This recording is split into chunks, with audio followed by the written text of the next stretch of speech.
kati nkwebeko nituambire nchito ibintu byali chinjire walyambiro kumuleka wino n'abantu bale kukumbwa ati kwatite ulya wine twayishire abano bena bonsebye.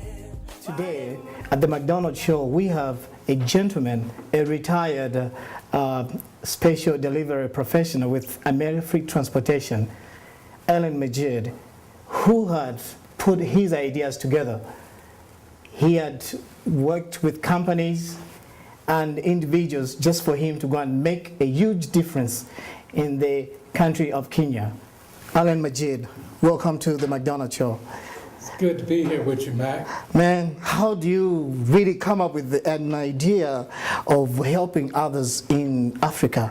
Well, Mac, it's been a long-term dream of mine, dating back to my childhood, actually, and where I was raised and how I was, taught about my history. It started with my parents, and then throughout my college experience, and certain electives and courses that I took back in the 60s and the 70s, where the colleges began to have Black history courses and things that were introduced through the Civil Rights Movement. We tried to get those things instituted in the colleges and in the curriculums on the primary and secondary levels. So it's always been a consciousness of mine as to my roots and where I came from. And therefore, it led to a dream to one day maybe be able to actually go over to the motherland. As I matured, I understood that there was a need, for certain things that were going on the continent with the people. And I just, always had that burning desire to want to help, to want to, identify and to relate and to go over there. And this was an opportunity to go upon my retirement with Amerifreight. What actually happened was I was in the break room at work one day, and we were talking about my impending retirement that was coming up. I was speaking with the president of Amerifreight Transportation. Was that Mr. John Norris? John Norris. John said, well, Allen, I know you're getting close to retirement. What are some of the things you're going to do? What you got on the horizon? He said, I hope you're not just going to be sitting down and become a couch potato. I said, of course not, John. I said, I do have some things in mind. I said, as a matter of fact, I said, I'd like to go to Africa.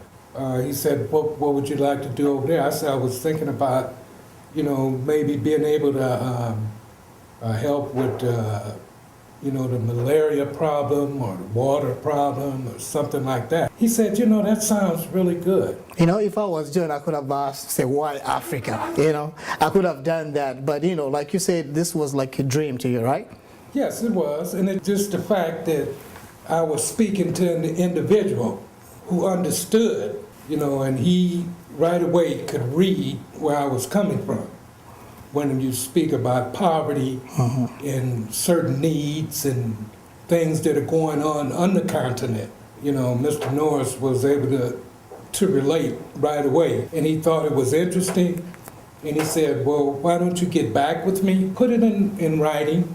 Let me know what some of the ideas you have and the things you want to do, and then and give it to me. So after that, when you spoke to him, what did you do? Well, what I did, I went and put together some of the ideas I had on paper, and I presented a proposal. Wait a minute, you said that was Kenya, right?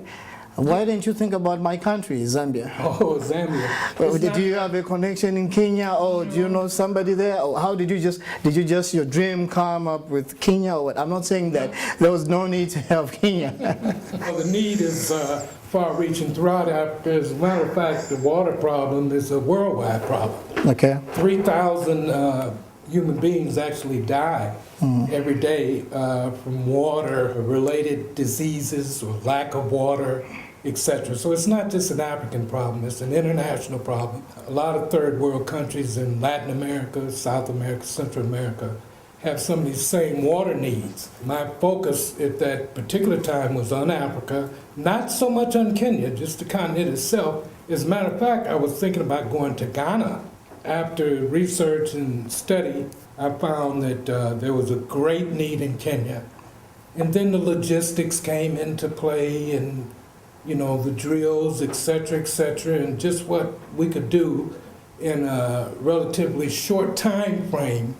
We ended up trying to put together a project for Kenya. So that was in collaboration with the Water Project. Is this the water.org organization? Mm-hmm. I've read about them. It's like they're really too much into wells and, just clean water. So those are some of the people that really helped you. Any other companies you dealt with? I considered the actor, Matt Damon. He has a water project. I think his is called H2O Africa. And it's a lot of other Americans. A lot of people are doing things, really good things. Whenever you see anyone that wants to do something for a have-not, it's inspirational. You know what I say most of the time is there are several people there crying for help. A lot of people in the world are crying for help. They're looking for somebody who can just be there to say, here. And for you as an individual to think of Africa to say, let me make a trip. It's a huge blessing for many children.